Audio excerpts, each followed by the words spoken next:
di mana warga Jakarta memilih pemimpinnya sesuai dengan pesona yang dimiliki. Namun tampaknya dewasa ini warga Jakarta lebih cerdas dalam memilih pemimpin. Tak hanya sesuai dengan pesona, namun juga sesuai dengan kecakapan yang dimiliki oleh para calon dari pemimpin DKI Jakarta. Kecakapan yang dimiliki yang sudah terbukti, yang sudah kelihatan dari hasilnya.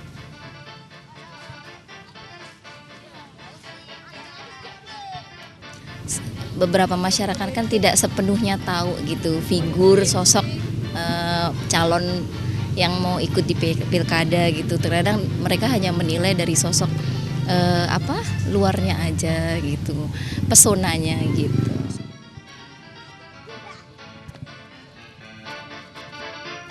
Kalau menurut saya sih nggak masalah sih tebar pesona. Yang penting jangan sampai tebar pesonanya itu cuma sebatas pencitraan aja. Jangan lupa gubernur itu pentingnya itu kecakapannya, prestasinya. Setiap cagup dan cawagup yang akan memimpin DKI Jakarta 5 tahun mendatang tentu memiliki pesonanya masing-masing. Namun warga DKI Jakarta berpendapat bahwa kecakapan justru lebih penting dibandingkan pesona yang dimiliki untuk memimpin dan menjadikan kota Jakarta menjadi lebih baik. Dari Jakarta, Rifki Sudatinoyo, Ilham Elias, Indonesia Media melaporkan.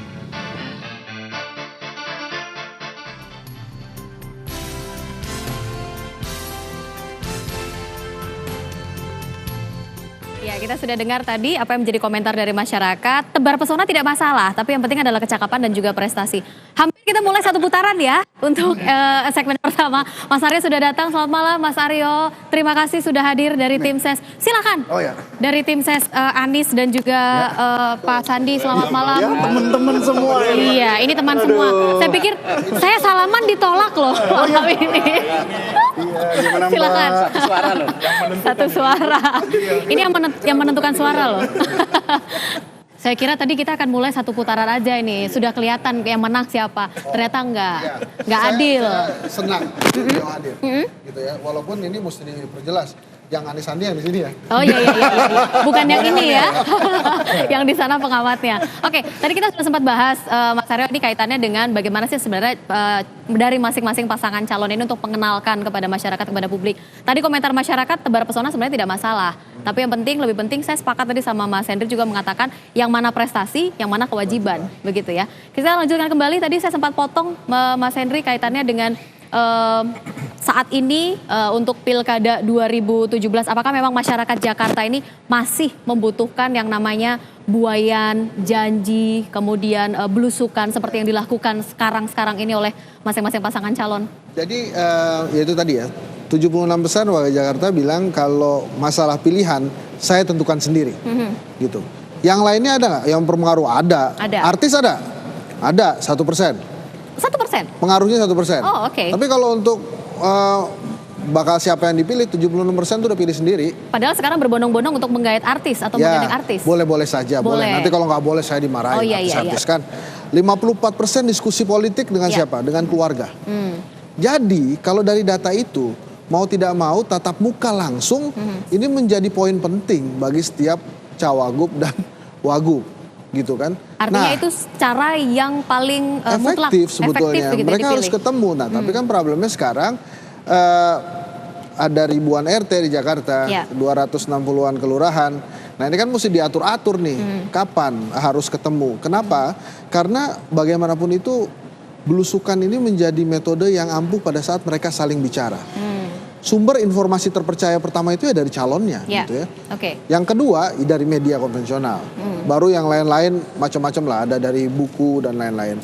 Tapi kalau dari datanya tadi ya mau tidak mau, ini masih menjadi tren politik yang harus dihadapi oleh masing-masing cagup dan cawagup. Oke, saya coba ke Mas Aryo sebagai tim ses Anies dan juga Sandiaga. Di awal Mas Sandi atau Bang Sandi juga sempat untuk terjun begitu ya ke masyarakat, mengenalkan siapa sebenarnya Sandiaga Uno.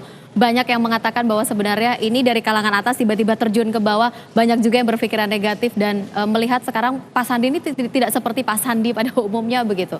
Apakah ini memang masih tetap digunakan sebagai salah satu cara dari pasangan Anies Sandi sendiri? Terima kasih Mbak, mohon maaf saya telat, ternyata kemacetan Jakarta belum selesai. Ambil kampanye boleh lah, meskipun baru boleh tanggal 28, enggak. Bagi saya pengalaman saya kampanye di tahun 2009, pemilu 2009, pemilihan gubernur 2012, dan ke pemilu kembali tahun 2014, siapapun calonnya baik dari kalangan atas, menengah, bawah harus memperkenalkan diri. Dan Jakarta karena RT, RW, kelurahan dan kecamatannya sangat padat, belusukan itu sangat efektif karena dalam sehari bisa mengunjungi beberapa RW, bahkan beberapa kelurahan. Jadi bukan ini strategi gitu apa ya, tetapi ya tidak ada pilihan lain kecuali itu. Nah, sekarang kan masa kampanye cuma 112 hari, ya 110 lebih lah hari. Saya udah hitung, katakanlah saat Mas Anies kunjungi 8 titik, Mas Sandi kunjungi 8 titik. Kali 112 hari itu 1.800 titik. Di Jakarta ada hampir 30.000 RT. Nggak mungkin mengunjungi semua itu hanya dengan belusukan. Nah, cara lain adalah dengan di-amplify dengan social media. Nah, masalahnya yang beda tahun ini dengan 2012, 4 tahun yang lalu. 4 tahun yang lalu social media tidak diatur KPUD, sekarang diatur KPUD. Jadi ini mendorong kami dari tim Anies Sandi untuk mencari strategi lain untuk bisa menjangkau para pemilih yang belum mengenal pasangan kami. Dan kami berharap nanti bisa buat ide-ide baru yang mohon maaf ya Mas Eriko sama Bang Syarif, saya nggak sharing di sini. Ini rahasia kami, ini rahasia dapur. Kalau saya boleh lah. Oh iya, tadi tadi kita ngomong di sempat ngobrol ya. Di sharing lah. Iya, nanti kita sharing tapi jangan bagi-bagi yang lain. Oke, artinya untuk saat ini ketiganya sepakat terkait dengan belusukan, kemudian pemanfaatan media sosial begitu ya. Ya, salah satu yang menjadi sorotan juga dari AHY begitu. Kalau susah mengatakan AHY katanya AHY gitu ya.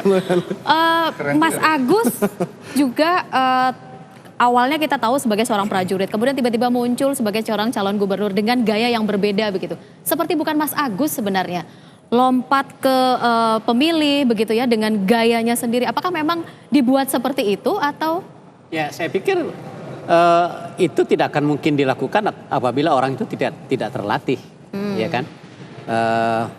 Lagi-lagi tentu kami memiliki banyak strategi alternatif, ya. Baik yang sudah dikenal maupun yang belum dikenal.